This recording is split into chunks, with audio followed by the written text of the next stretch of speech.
merci de nous rejoindre sur ce programme et surtout, merci pour votre fidélité renouvelée. Nous ferons le point ce soir avec Jean-Marie Kassamba, qui a été élu récemment président provincial ville de Kinshasa de l'UNPC qui est l'Union nationale de la presse congolaise, mais il est également coordonnateur de la révolution de la modernité, aussi DG de Télé 50. Bienvenue.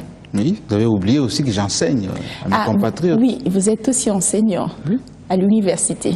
Oui, à l'IFACI, plutôt à l'ISIPA et à l'UPC, bientôt à l'université Kim, parce qu'ils m'ont contacté. Et vous continuez à être journaliste? Je suis d'abord journaliste. Oui. D'abord. Alors, comment allez-vous? Je vais très bien. Je vais très bien. Je reviens de Paris d'ailleurs, où j'ai été un peu voir mes amis là-bas, et puis profiter pour voir mon médecin, pour qu'il me dise un peu, nous qui travaillons beaucoup, comment est mon corps, tout ça. Il m'a dit c'est impeccable. Vous en avez profité pour vous faire dépister également? Ah oui, nous sommes dans le mois de lutte contre le sida. Global. C'est-à-dire global, tout. Ebola, cancer, prostate, sida. Vous portez à merveille. Ah oui, mais comme un charme. Voilà, je refais mon sport. Vous avez beaucoup de chance alors. Oui, non, pas beaucoup de chance. C'est tout simplement que nous sommes des gens civilisés et qui avons un train de vie qui nous permet d'avoir une santé normale. D'accord. Voilà. D'accord. Alors, sans trop d'excès. Oui, je disais tout à l'heure que vous venez d'être élu récemment président provincial ville Kinshasa de l'UNPC. Alors, on peut avoir une idée de la politique que vous comptez mettre en place pour ces structures? C'est un challenge que nous allons relever ensemble avec mes collègues, mes consoeurs et mes confrères journalistes, parce que lorsqu'il m'a été demandé par mes confrères de m'occuper un peu de notre cas des journalistes, j'avais d'abord remarqué qu'il y avait beaucoup de problèmes qui nous concernent, des problèmes d'organisation, des problèmes d'infrastructure, des problèmes de visibilité, des problèmes de professionnalisme, c'est-à-dire d'équipement. Notre cahier des charges se résume en 5 points précis. Le premier point, c'est l'identification des journalistes. Nous allons, et nous sommes en train de le faire d'ailleurs, d'identifier tous les journalistes œuvrant ici à Kinshasa. Et Dieu sait combien, c'est la majorité des journalistes de notre pays, pour savoir qui sont les vrais journalistes, qui connaissent, qui maîtrisent les tenants et les aboutissants, pour qu'on puisse les répertorier dans leur cahier. Premièrement. Deuxièmement, il faut aussi à ces journalistes un siège. On ne peut pas avoir un point d'appui pour nos journalistes au niveau de la ville de Kinshasa. Nous sommes en train d'aménager un siège pour la ville de Kinshasa. Et troisièmement, nous allons établir ce qu'on appelle le passeport du journaliste. C'est quoi le passeport du journaliste? C'est un livret qui permet aux journalistes de connaître ses droits, mais également ses devoirs. Parce que c'est bien de communiquer, c'est bien de travailler dans les médias, mais il faut savoir aussi les textes qui régissent l'éthique et la déontologie professionnelle, les informations pratiques, encore des problèmes, maîtriser le b.a.-ba. Il y a déjà des ouvrages pour ça. Bon, est-ce que c'est tout le monde qui lit les ouvrages? Et quel type d'ouvrage? Il faut simplifier les travails pour les professionnels. C'est comme ça que nous allons travailler. Quatrièmement, il faut aussi former les journalistes, les protéger contre ce qu'on appelle les parasitages. Il y a beaucoup de confusion dans ce métier. Donc, ceux qui ont des lacunes sur le plan de la formation, nous avons établi des partenariats avec des structures, que ce soit ici au Congo, mais également à l'étranger. Je viens de Paris, j'ai discuté avec beaucoup de structures là-bas, que ce soit au niveau de Canal, que ce soit au niveau de Radio France, enfin, surtout de France Télévisions, pour que les collègues puissent profiter de quelques formations, de quelques jours, de quelques semaines, et de revenir au pays. Et puis, à la fin, il faut également avoir des perspectives. Parce que des journalistes qui travaillent dans des organes de presse, enfin, ceux qui se présentent comme tels, et qui n'ont pas de perspectives en termes de contrat de travail, en termes de rémunération, en termes aussi des défenses de leurs droits, eh ben, il y a un problème. Si vous voulez que les gens soient stables, il faut aussi les stabiliser. Donc nous allons faire ce travail-là, mais seulement avec des vrais journalistes. C'est pour ça que je vous ai dit, il va y avoir un peu des grincements des dents. Quels seront les critères de sélection? Les critères, c'est d'abord la formation, deuxièmement, c'est un background qui soit conséquent, mais les critères, c'est aussi une certaine éthique. Il n'y a pas d'éthique. les gens ont pensé qu'à un moment donné qu'être journaliste c'était mercantile, qu'il fallait faire du chantage, raconter des choses qui ne tiennent pas la route. Donc c'est ce travail d'abord de vulgarisation, de sensibilisation, de formation. Nous avons un grand pays qui est le Congo, il mérite une presse à sa hauteur. Voilà le travail qui va être fait pendant 4 ans. Et avec quels moyens comptez-vous mettre écoutez, les moyens, nous avons avec la vente des cartes, un grand pays, pas seulement la vente des cartes. La carte, ça coûte à peine 15 $. La contribution, c'est-à-dire les cotisations annuelles, c'est 20 000 francs en francs congolais. Donc, d'abord, il faut que tous les journalistes cotisent. Rares sont ceux qui sont à jour. Il faut que tous les journalistes le vrai aient leur carte pour qu'il y ait une certaine identification. Parce que nous allons travailler avec les services de l'État pour que ceux qui outrepassent un peu, je dirais, leur rôle, qu'ils soient rappelés à l'ordre. D'abord, par nous-mêmes d'abord, ensuite, les récalcitrants seront rappelés à l'ordre. D'accord. Alors l'information bien entendue, c'était le gouvernement de cohésion nationale qui est enfin là. Alors, d'après vous, sur quelle base comment peut-on appeler ce gouvernement qui est mis en place de cohésion? Quoi il est de cohésion? Il suffit de le regarder. Un gouvernement de cohésion, ça veut dire quoi? Un gouvernement qui intègre la grande partie des tendances de notre pays. Ce n'est plus un gouvernement de la majorité et de l'opposition, c'est un gouvernement de cohésion. Quelles sont ces tendances dans cette Ces tendances, c'est le MLC qui était dans l'opposition. Louaka, Kambinga, oui, Louaka, secrétaire général. Ce sont les individus ou ils représentent le parti? Ils représentent le parti. Mais qui sont tout de suite radiés. Attendez, Thomas Louaka est le secrétaire général du MLC. Jean-Marie Kambinga est le porte-parole du MLC et porte-parole de Jean-Pierre Bemba. Et Mohamed Kouaké, un député élu du MLC. Ce sont des personnalités importantes intégrant le parti. Et vous êtes quand même au courant qu'ils ont été radiés au lendemain de ces publications? Écoutez, mais radiés par qui? Avec quel mandat? Moi, je ne suis pas du MLC. Je ne peux pas parler à la place des gens du MLC. Mais dans la vie, à un moment donné, il faut qu'on ait un tout petit peu,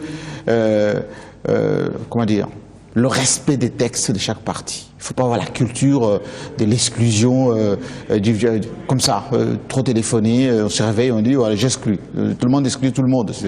Ça ne veut rien dire. Le MLC, c'est un parti. Et tout le monde sait qui? C'est Jean-Pierre Bemba? Ce n'est pas Jean-Pierre Bemba, parce que moi, je ne l'ai pas entendu. Je n'ai pas vu un texte de Jean-Pierre Bemba. Bien au contraire, j'ai entendu certains de ses proches, y compris sa secrétaire, qui a appelé ma rédaction. Et tout le monde de Babala? Enfin, je ne sais pas si c'est Babala, mais Babala, il parle en nom de quoi, en tant que qui, il a quelle fonction? Ça, c'est très important quand même. Le secrétaire général du MLC s'appelle Thomas Louaka. Le porte-parole du MLC s'appelle Jean-Marie Kambinga. Voilà, au ministère de l'Intérieur, ce sont des gens qui sont enregistrés, connus. Maintenant, vous pouvez être dans l'antichambre du président, ça, c'est pas un problème. Le plus important, c'est que le MLC, c'est un grand parti, qui est un gros parlementaire, qui a œuvré pendant longtemps dans l'opposition, aujourd'hui intègre le gouvernement de la République. L'UFC de Lonkenwandondo, dans l'opposition, ils ont été candidats contre Joseph Kabila. Aujourd'hui, des principaux animateurs de ce parti, y compris des élus, comme professeur Bongongo ou Franck Madila, etc., ils sont dans le mouvement. La société civile, un grand juriste de notre pays, Matani Nenga, qui est un grand animateur de la société civile, dont le gouvernement. Donc c'est un gouvernement de cohésion nationale. Le PALU, Parti populaire, dès la majorité présidentielle, a délégué son numéro 1, enfin numéro 1 en dehors de Antoine Gizenga, qui est le patriarche, qui n'est plus actif, mais il a tous les pouvoirs, on nommé des Makachi, qui est aujourd'hui vice-premier ministre, Bochab, le PPRD, vice-premier ministre, Thomas Louaka, MLC, vice-premier ministre. Voilà un peu la configuration du gouvernement de cohésion nationale. Mais au lendemain de cette publication, et respecté. Au lendemain de cette publication, les réactions fusent de partout, y compris de ceux de la majorité. Prenons l'exemple de Thomas Lokondo, qui pense que ce gouvernement est une suite, c'est la continuité dans la durée. Ce n'est vraiment pas un gouvernement de cohésion nationale, ça n'a rien à voir avec les attentes des concertations nationales.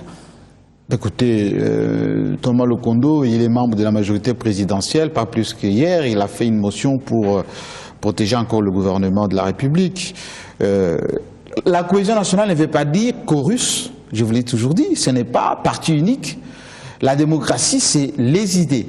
Quelle que soit la situation, il faut qu'il y ait un débat. Il faut que chacun s'exprime. Au sein du gouvernement Obama, il y a de l'expression. En France d'ailleurs, regardez ce qui arrive à François Hollande, le pauvre. Ça fuse de toutes parts. Emmanuel Valls prend une décision le matin, l'après-midi Macron le conteste. C'est ça la démocratie. La démocratie, c'est un espace d'expression. Mais le plus important, c'est les décisions qui sont prises d'une manière responsable par les leaders. Joseph Kabila a pris tout le temps pour réfléchir, pour peser le pour et les contre, pour prendre des décisions mûrement réfléchies.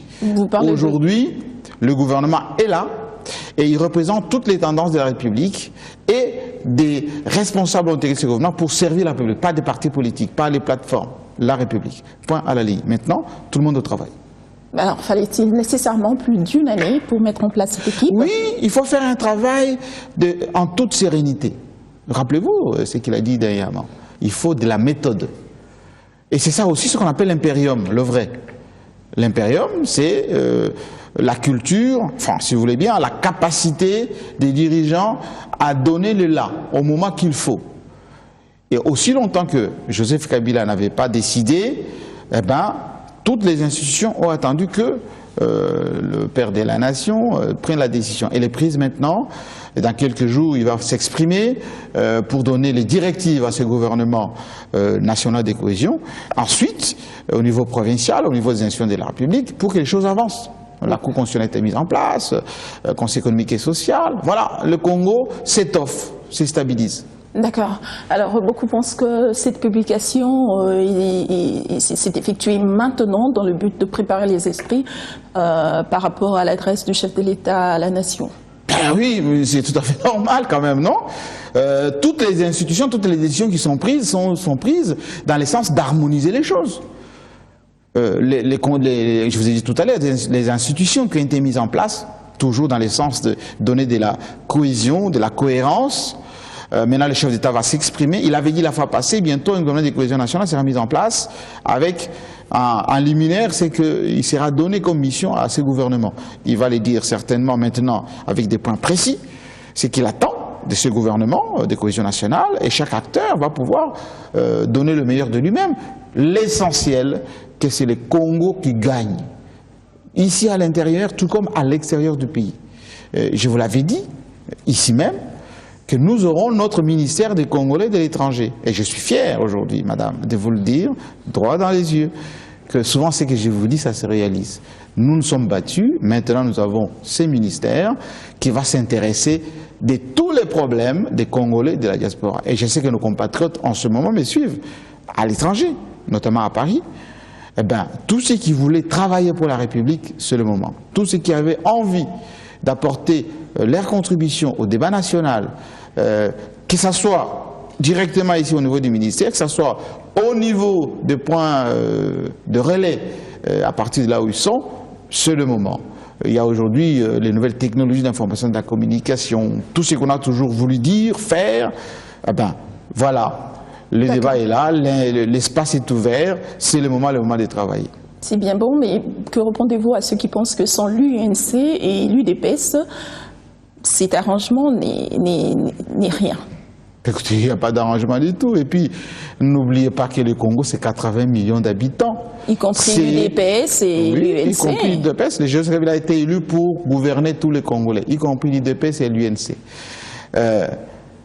On ne peut pas contenter les 450 partis politiques du Congo, quand même. Mais l'UNC et l'UDPS, mais on est en démocratie. Rappelez-vous. C'est parmi les partis phares de l'opposition. Ben, phare, c'est vous qui le dites. Hein. Est-ce que les Congolais ont dit que c'était phare? Ah non, non, c'est vous qui le dites. Et d'après vous, hein, une petite parenthèse que j'ouvre, quel est le parti phare de l'opposition? C'est le MLC, en ce moment-ci. Écoutez, on regarde en termes de groupes parlementaires au Parlement. Qui a plus de députés au Parlement aujourd'hui? Répondez à votre propre question. Ah non, non, c'est vous qui posez les questions. Moi, je ne vais pas répondre. Je dis tout simplement que aujourd'hui, nous avons l'opposition et la majorité, autrefois, qui se sont mis ensemble, plus la société civile, pour gérer la République. C'est le cas, c'est la cohésion nationale. Chacun doit porter des idées. Cela ne veut pas dire qu'on doit rassembler les 450 partis politiques, plus les ONG. Mais vous mettez quand même pas l'UDPS dans le lot de 450 partis politiques. Ça fait partie des partis politiques, madame. Mais si vous regardez ce qui se passe aujourd'hui comme débat au sein de l'UDPS, entre des bases qui s'entre-déchirent, Etienne Tshisekedi lui-même qui n'est pas là, si vous regardez ce qui se passe au sein de l'UNC, écoutez Bitakwira, il va vous dire, Bitakwira. Il va vous dire... C'est là empêcher qu'il puisse se retrouver dans le parti, et aussi, il y a aussi une cacophonie profonde au sein du MLC. Mais ça n'a vraiment quand même pas empêché au chef de l'État de jeter un coup d'œil de ce côté-là. Écoutez, on ne va pas forcer quelqu'un à travailler pour le Congo. Très bien. On ne va pas le forcer, c'est la démocratie. En 2006, lorsque on devait voter notre constitution par référendum, l'UDPS a refusé d'y participer. Le Congo a avancé quand même. Ils ont quand même rejoint la République en 2011. Si aujourd'hui, Vital Kamerhe ne pense pas qu'il peut apporter sa contribution à l'avancement du Congo, c'est son droit. La guerre, on l'a faite à l'Est sans lui. À Kinshasa, aujourd'hui, les gens sont en train d'œuvrer pour qu'il y ait la stabilité du pays, que les choses se fassent. Boukangalonze, ça se fait sans lui, même s'il dit que rien ne s'est fait au Congo. Mais la mauvaise foi, madame, la mauvaise foi, c'est traduit par quoi? Par la désillusion. C'est ça qui est plus important, la désillusion. La désillusion, c'est les rêves des gens qui mentent à longueur de journée. Vous savez, quand vous mentez, il en restera quelque chose. Le Congo, lui, qui dit la vérité. Il avance, mais si vous mentez par rapport à la réalité, vous dites il ne se passe rien au Congo, on voit les routes, on voit l'économie, on voit les infrastructures, on voit les écoles, etc. Vous vous dites il ne se passe rien. Mais c'est le peuple qui vous confond, Dieu y compris. Alors, beaucoup pensent que la désignation de Michel Bongongo est dans le but de séduire Kengo, parce que nous savons tous qu'il s'est dit opposé à toute manœuvre, à toute tentative de changement de constitution, et surtout en ce qui concerne l'article 220. Non, madame. Quand le président Kengo a co-présidé les concertations nationales, c'était pour les séduire par rapport à quoi? Il a co-présidé avec Obé Minaku. La cohésion nationale, il a donné un avis contraire en ce qui concerne le changement de la Constitution. Ça n'a strictement rien à voir. La cohésion nationale, ce n'est pas une affaire de Constitution, c'est une affaire de la gestion, comme pendant la transition, de l'État. Et ceux qui servent l'État n'ont rien à voir avec les débats conjoncturels. Ce qui est plus important, madame, c'est qu'aujourd'hui, tous les fils et filles de ce pays travaillent ensemble. Léon Ngondondo, c'est un homme d'État qui a travaillé pendant longtemps dans les institutions. Deuxième République, aujourd'hui, il est encore aux affaires. Il a sa plupart de ses collaborateurs, Bongongo, Franck Malila et les autres, Petit. Tous ces gens-là, ils sont là pour travailler pour la République. Ce n'est pas un partage des gâteaux. Ce n'est pas une association de points de vue. Un gouvernement doit être au service de la nation et ça sera le cas. Maintenant, tout le monde au travail. Et vous allez écouter le chef de l'État, ce qu'il va dire, c'est ça, ce qui sera appliqué par l'ensemble de cette équipe gouvernementale. Alors on va dire comme ça que vous avez eu le point de vue de Kengo, il est tout à fait d'accord, et Kamerhe pas du tout, Tshisekedi non plus. Par rapport à quoi? Par rapport à la formation du gouvernement. Je vous ai dit que le gouvernement de cohésion nationale, ce n'est pas l'église où tout le monde arrive et dit Amen. Nous sommes 80 millions... Mais c'est censé être de cohésion nationale. Attendez, cohésion nationale, ça veut dire regardons dans le même sens. Et vous pouvez être aussi... Dans l'église, on regarde dans le même sens, vers Jésus-Christ, vers... Oui, d'accord. L'église, on dit Amen à chaque fois. Mais ici, on ne dit pas Amen à chaque fois. C'est le cas d'un gouvernement de cohésion nationale. Non, en principe, cela. Dans un gouvernement de cohésion nationale, vous avez l'objectif ultime, c'est les intérêts du Congo qui doivent être défendus. D'accord? Pour le moment, nous avons beaucoup de nos compatriotes.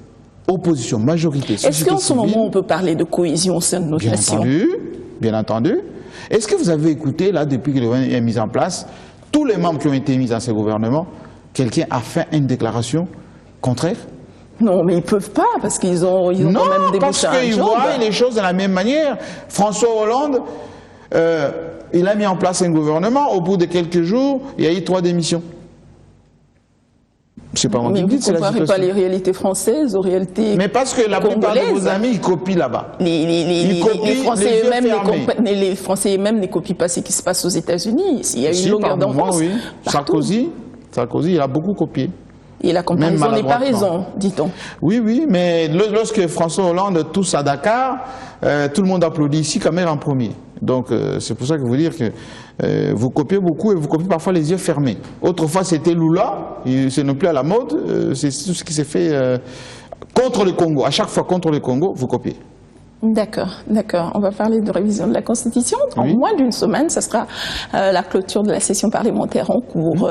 Mais on constate quand même, à la veille de quelques jours qui restent, que la loi portant révision de quelques articles de la Constitution n'est toujours pas débattue au Parlement. Et qu'est-ce qui se passe? Bon, d'abord, je dois vous rafraîchir la mémoire. C'était une proposition de loi du gouvernement, quand Je même. dois vous rafraîchir la mémoire. Premièrement, comme je l'avais dit ici, toute constitution est susceptible d'être modifiée, amendée. C'est prévu aussi On veut bien. au sein de la Constitution. On veut bien. Deuxièmement, le président de la République, Joseph Kabila, n'a jamais dit que je vais changer ou modifier la Constitution, parce qu'il est le garant. Donc, si un gouvernement qui a aussi l'initiative, comme le référendum, comme, enfin, il y a beaucoup des sujets, si vous voulez bien, des sources de modification des constitutions qui existent, avait initié un projet qui n'a jamais été débattu. C'est dans ce droit. Il n'y avait pas que ce projet-là, il y a d'autres projets, la construction de telles routes, de tels bâtiments. Aussi longtemps que ça n'a pas été inscrit à l'ordre du jour à l'Assemblée et débattu, eh ben, peut-être la session ici va se terminer et que la prochaine session, on va pouvoir peut-être en parler. Mais ce qui nous importe, nous, Congolais, c'est quoi? C'est qu'on regarde la stabilité de notre pays, que les choses se fassent dans le sens de la productivité, du rayonnement de notre pays, que ce qui se passe dans le sens de donner à manger aux Congolais, de leur donner un avenir meilleur, se passe. Que ce soit avec cette constitution ou que ce soit avec une autre constitution, l'essentiel c'est le profit du Congo, madame.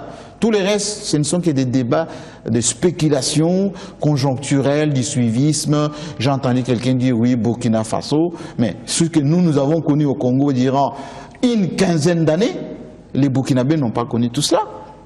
Ce que nous continuons à connaître à Béni ou dans d'autres pays, enfin dans d'autres contrées de notre République, ça ne se fait pas dans d'autres pays d'Afrique. Il ne faut pas faire de la photocopie pâle des situations d'ailleurs par rapport à chez nous.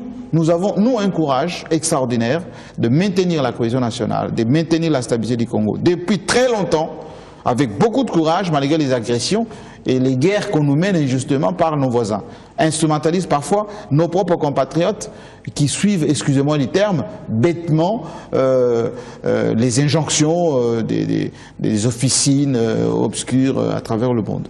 Mais alors, que dites-vous, que pensez-vous du fait que Délice Sanga, lui-même qui a introduit la loi portant révision de la loi électorale, il a introduit à l'Assemblée nationale, il ne veut plus qu'on en débatte. N'est-ce pas un signal fort? Écoutez, Denis Sanga, c'est un député. Si lui, il dit son projet, peut-être il faut qu'il réécrive encore, hein, parce que ça date d'un moment, déjà depuis 2012 hein, qu'il avait préparé ça. Il y a d'autres députés qui peuvent initier. Donc vous pensez que quand quelqu'un réfléchit un matin, dans l'après-midi, quelqu'un d'autre ne peut pas réfléchir? Non. Peut-être il a en panne d'inspiration, Denis Sanga. Il faut peut-être lui donner quelques bouquins de droit. C'est un très bon juriste, par ailleurs. Mais si quelqu'un est en panne, il faut un peu l'activer pour qu'il remonte un peu, je dirais, au devant de la scène. Si les élus sont là pour nous proposer des sujets, des projets de loi, des motions. C'est très important. C'est très important. Ben alors, d'une part... Il faut qu'ils justifient un peu leur salaire, non? Alors, d'une part, les pépérdiens que vous êtes... Ah, je ne suis pas péperdien du tout. Voilà, vous n'êtes pas informé. Vous êtes kabiliste? Non, je ne suis pas kabiliste. Je suis congolais et fier de l'être. Et je suis quelqu'un qui partage la vision du chef de l'État, Joseph Kabila, qui est un grand homme pour notre pays. Ben alors, qui fait énormément de choses. Et l'histoire est en train de lui donner raison. D'une part. Et ceux qui se cachent et qui sont souvent hypocrites, il faut qu'ils l'affirment. Vous savez le nombre de gens qui m'appellent moi en douce d'une part, pour dire non, non, attendez, que je vous rafraîchisse juste nous devons gérer les temps. Je vous dis tout simplement que travailler avec le président de la République, Joseph Kabila, c'est un honneur. Et rares sont des Congolais qui vous diraient le contraire. Vous travaillez avec Joseph Kabila, n'est-ce pas? Oui, et je l'affirme. Et je suis fier de le faire. Alors, d'une part, le PPRD, quelques membres du PPRD, c'est un parti politique. Vous n'en faites pas partie, ne justifiez rien, M. Kassamba. Non, je ne justifie pas, je suis en place, c'est un parti politique. J'ai beaucoup d'amis qui sont, beaucoup de nos compatriotes qui sont. Quelques membres du PPRD, dont vous n'en faites pas partie, tiennent mordicus au changement de la Constitution. Mais c'est leur point de vue. D'autre part, oui. il y a les idées de Fayoulou qui met en place une feuille de route pour combattre ces allégations. Alors, d'après vous, qu'adviendra-t-il de ce bras de fer? D'abord, si un membre d'un parti politique n'a pas un point de vue à émettre sur la marche du Congo, c'est que ça ne sert à rien de faire de la politique. Le PPRD, c'est un parti au pouvoir de la majorité présidentielle. Il faut bien quand même qu'il milite, qu'il propose des idées, c'est tout à fait légitime. Et si Fayulu, il est dans l'opposition avec son SID, bon, je ne sais pas combien de membres ils sont, mais et s'il ne fait pas un débat pour contrer les points de vue de la majorité, à quoi ça sert qu'il fasse de la politique? Maintenant, il faut savoir quels sont les moyens à sa disposition, ça tient la route, c'est cohérent, c'est quoi lui-même son propre bilan en titre personnel, parce qu'il vous rappelle qu'il était de la majorité présidentielle. Il n'y va pas en titre personnel, il y va avec son SID. Oui, mais SID, c'est combien de députés, c'est combien de circonscriptions? Mais le bras de fer est quand même engagé. Qu'adviendra-t-il, selon vous? Écoutez, madame, il ne faut pas trop donner d'importance aux gens qui ne sont audibles que dans leur quartier. Il faut commencer quelque part, n'est-ce pas? Oui, mais commencer, c'est bien. Mais si vous n'êtes que 3, et parfois vous êtes contradictoire dans votre démarche, laissez les Congos avancer avec la majorité de ceux qui font des choses. Aujourd'hui, la cohésion nationale est dictée, c'est le MLC, le PPRD, enfin la majorité autrefois PPRD, MSR et Kamitatou et les autres, le PALU, aujourd'hui FRC des Kengo, voilà, c'est un peu toute cette majorité des Congolais qui voient des choses dans le sens de construire un Congo fort dans cette partie de l'Afrique. Plus la diaspora qui aujourd'hui a son ministère, qui va pouvoir y apporter aussi son grain de sel. Le Congo, c'est une dynamique, madame. Ce n'est pas des rêveries de samedi soir. On va dire comme ça que le pouvoir en place minimise ses adversaires. Il n'y a pas à minimiser, il faut les écouter parfois. Mais s'il y a de la contradiction dans la manière de faire des choses, ce n'est pas bien. Je vous en donne une contradiction. M. Fayulu Kamere, et même Steve Bikai, disaient on veut le vrai dialogue. Enfin, comme si tout ce que les autres ont dit, ce n'était pas un dialogue. Le dialogue, c'est parler, échanger, comme on est en train de faire avec vous. Et il y a à peine une semaine, j'ai vu un point de vue, enfin, une contribution de Vital Kamerhe qui dit « Non, j'en veux plus du dialogue ». Il n'y a que les imbéciles qui ne changent pas la vie. Si vous changez du point de vue dans le sens de ce que vous avez demandé le matin, même vos interlocuteurs occidentaux, ils ne comprennent plus rien. Parce que à Addis Abeba, on a dit qu'il faut qu'il y ait de la discussion entre et le Congo et les pays de la sous-région, y compris à l'interne, pour que les choses bougent. On va dire comme ça que le gouvernement en veut maintenant, que Vital Kamerhe dit non. Non, ça veut dire qu'il est contradictoire dans ce qu'il veut. Puisque ce n'est pas un imbécile, il a le droit de changer d'avis. Ah ben écoutez, c'est vous qui parlez d'imbéciles, moi je n'ai pas parlé. Parce qu'il n'y a que les imbéciles qui ne changent pas. Oui, mais si vous changez, vous n'êtes pas une jouette pour changer des petits points de vue du matin au soir. Il faut quand même avoir une cohérence dans la vie. La cohérence, c'est une certaine logique. La logique, c'est que si vous voulez un dialogue, partagez de point de vue avec vos compatriotes adversaires politiques, je ne sais pas quoi. On vous dit, l'espace est là, vous fouillez. Ça veut dire que même si vous allez aux élections, vous allez encore perdre et vous allez encore dénoncer. Parce que le dialogue, il est fait dans quel sens? Que chacun apporte sa contribution au niveau des Malu-Malu, au niveau de l'ONIP, au niveau de tout ce qui est mis en place, pour que chacun y apporte sa contradiction. Si c'est non pour le non, ça ne sert strictement à rien. D'accord. Alors, puisque vous parlez des élections, on est entré de plein pied. Récemment, le Conseil de sécurité de l'Organisation des Nations Unies avait exhorté le gouvernement de la RDC à pouvoir mettre en place, à publier un calendrier à organiser des élections transparentes et crédibles, mais également à publier un calendrier global et détaillé en termes de budget. Alors, pourquoi cela tarde-t-il? Écoutez, je vous rafraîchis la mémoire. Les élections, c'est d'abord organisé par le gouvernement de la République démocratique du Congo. Les anciennes élections de 2011, c'est 80% de contribution de la RDC. Les futures élections, c'est exactement la même chose.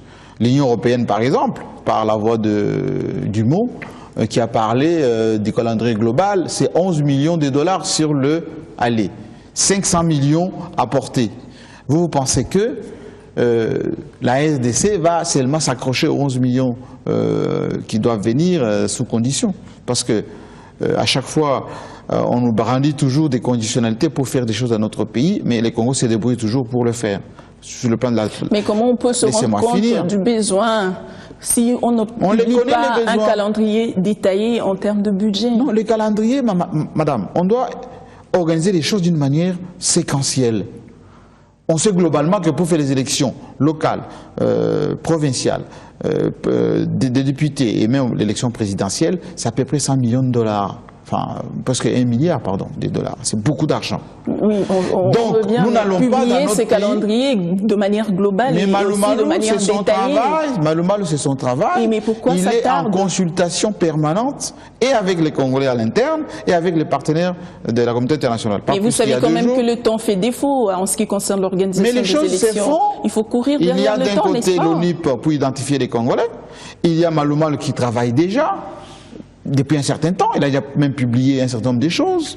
Ensuite, il faut que le Parlement vote la loi électorale. Mais ces promesses de ceux qui veulent bien financer les élections, ça traîne toujours. Les étapes qu'on a déjà amorcées depuis jusque-là, mais de l'argent, où est cet argent? Non, c'est parfois de la diversion. Vous savez, à chaque fois quand on se rapproche des échéances et on dit « donnez-nous ces moyens », souvent ça ne vient pas. On l'a vécu en 2006. On l'a vécu en 2011. Déjà en 2011, nous manquions même des hélicoptères. L'Angola et certains pays, comme l'Afrique du Sud, nous ont prêté des avions à la dernière minute. Donc, on a un peu l'habitude. Donc, on va dire ceci explique cela. Oui, c'est-à-dire que nous n'attendons pas forcément que cet argent vienne pour qu'on puisse faire nos élections. La preuve, l'ONU est déjà lancée, la preuve, Maloumalo continue à travailler, la preuve, au niveau du ministère de l'Intérieur, du ministère du Plan, les gens travaillent, mais la contribution de la communauté internationale, c'est aussi nécessaire. Nous faisons partie de la communauté internationale. Donc, ce n'est pas de l'aumône, c'est leur devoir, leur, je dirais, engagement d'être aux côtés de la RDC, de nous accompagner. Donc, ça sera toujours le bienvenu. Mais il ne faut pas qu'on nous donne des fausses raisons de ne pas participer à la dynamique. Mais est-ce que vous pensez répondre à ma question? Laquelle? Quand est-ce que la publication d'un calendrier global et détaillé en termes de budget sera publié? Parce que ça tarde. Nous courons derrière le temps en ce qui concerne les élections. Non, non, c'est en cours. Demandez à Maloumalo, allez à la LIP, il y a déjà la maison des élections. Il y a toujours des réunions tout le temps avec la MONUSCO, avec le Conseil de sécurité, avec la structure qui pilote François Mwamba, hein, au niveau des suivis des accords d'Addis Abeba, l'accord 4. Toutes les choses avancent. Et la publication de ce calendrier global laissera incessamment se faire. Mais à notre et d'ailleurs, il faut retenir que les gens qui s'agitent pour avoir le calendrier global, pensant que forcément, quand il y a le calendrier global, s'il y a élection, l'opposition pourra avoir tel ou tel nombre de sièges, c'est faux. D'ailleurs, la plupart des partis politiques de l'opposition qui fuient aujourd'hui les débats, c'est parce qu'ils savent qu'une fois qu'ils seront sur le terrain, ils vont perdre. Mais voilà, vous prédisez l'avenir, très bien. Mais un autre souci, c'est le mode de scrutin. Alors, si on ne revise pas la loi électorale, on va dire comme ça que le mode de scrutin va rester, sera direct. Non, nous aurons toujours la loi électorale. Et en ce moment, on pourra conséquent? Non, nous aurons toujours...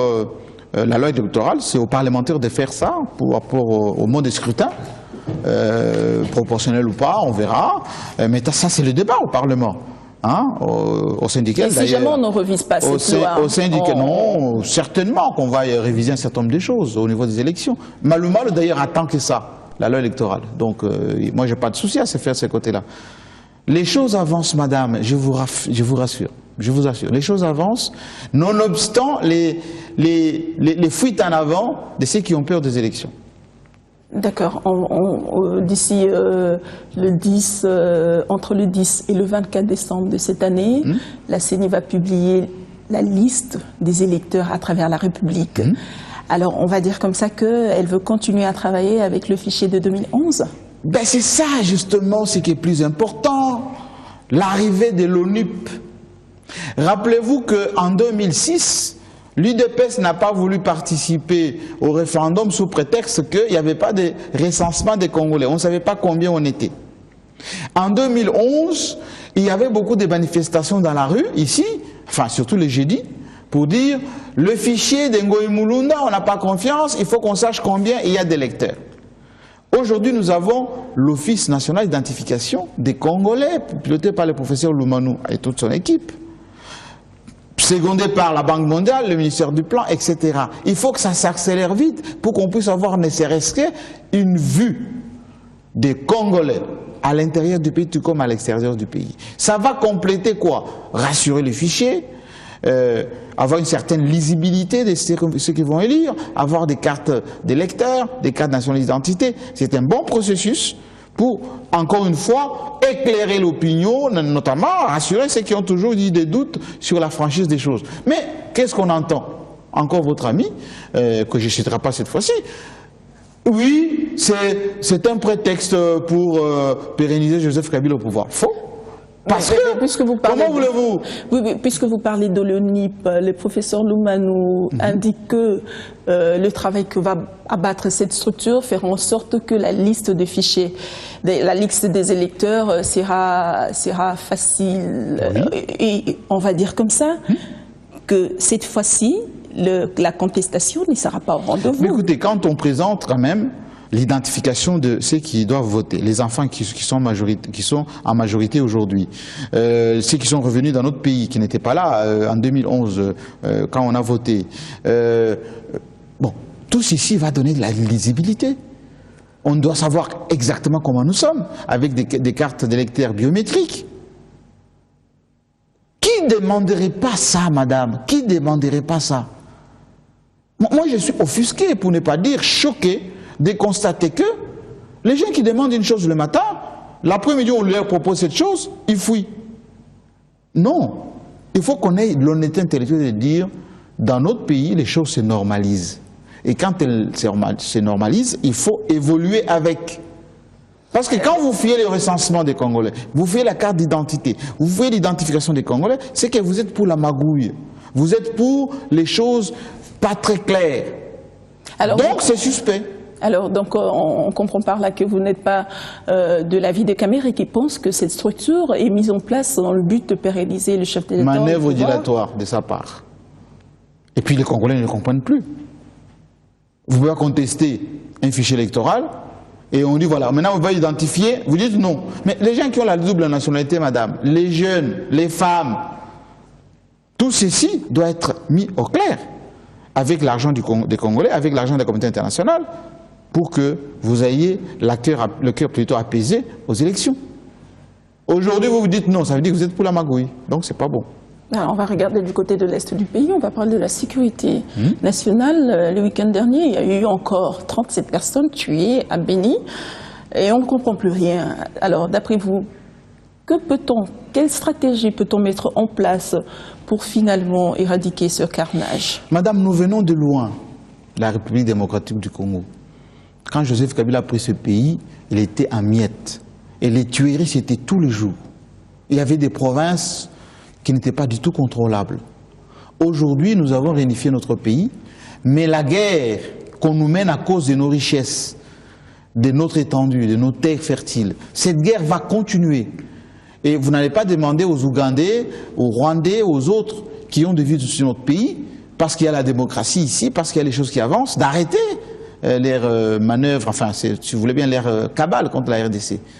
Et l'armée nationale qui fait un travail extraordinaire, qui est souvent boycotté, pour ne pas dire saboté, même par certains partenaires qui viennent chez nous. On a attrapé il n'y a pas longtemps des gens de la MONUSCO avec des tenues de la GR dans le but de discréditer ces corps d'élite. On a même vu que ceux qui avaient égorgé nos compatriotes à Béni portaient les effets des tenues de l'armée nationale. Oui. Nonobstant tout cela, l'armée continue le travail là-bas des stabilisations. En parlant de sabotage, vous pensez aussi, parce que Museveni vient d'annoncer déjà ce 12 décembre, il va pouvoir accorder les statuts de réfugiés aux ex-M23. Vous pensez que c'est un sabotage également? Mais écoutez, est-ce que moi j'attends quelque chose de Museveni? Non. Je ne suis pas sincère, enfin il n'est pas sincère dans souvent beaucoup de choses. Et puisque c'est M23 qui devait en principe regagner Kamina. Ils ont pris tes ennemis du Congo, madame. Qu'est-ce que vous voulez que nous on fasse? Il y a une déclaration congolaise, enfin une délégation de notre pays qui est partie là-bas pour récupérer ne serait-ce que nos compatriotes qui étaient induits en erreur par tous ces gens-là, pour les ramener chez nous. Tous les restes, ce sont des manœuvres dilatoires pour nous poser des problèmes souvent. Qu'ils soient réfugiés, pas réfugiés, c'est pas ça qui nous intéresse. Ce qui nous intéresse, c'est que les Congolais qui ont été induits en erreur là-bas reviennent, que ceux qui ont des velléités toujours d'attaquer notre pays s'attendent à une résistance des Congolais. Je vous signale que dans la province de Béni, enfin dans le secteur de Béni, de Butembo, un peu partout, l'armée nationale est déployée davantage, comme au nord Kivu vers Goma et les environs, c'est stabilisé maintenant, et le travail continue. Ne pensez pas qu'on va nous laisser tranquilles, madame. Chaque fois, on aura toujours des agressions. C'est pour ça qu'il faut continuer à conforter notre armée, continuer à créer cet esprit national, nationaliste. Le patriotisme doit l'emporter sur tous les restes, d'où ces gouvernements de cohésion nationale.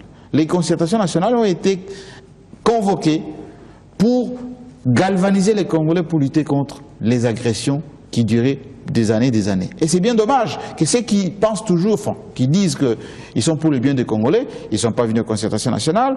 Quand le gouvernement de cohésion qui doit lutter contre ces agressions est mis en place, ils ne sont pas là. Quand on identifie les Congolais pour qu'ils puissent savoir qui est Congolais, qui ne l'est pas, ils contestent. Ça veut dire qu'ils sont des mèches avec les ennemis du Congo. Voilà, ce même 12 décembre, la déclaration de Nairobi va totaliser 1 an depuis sa signature. Alors, cependant, les M23 ne regagnent toujours pas Kamina.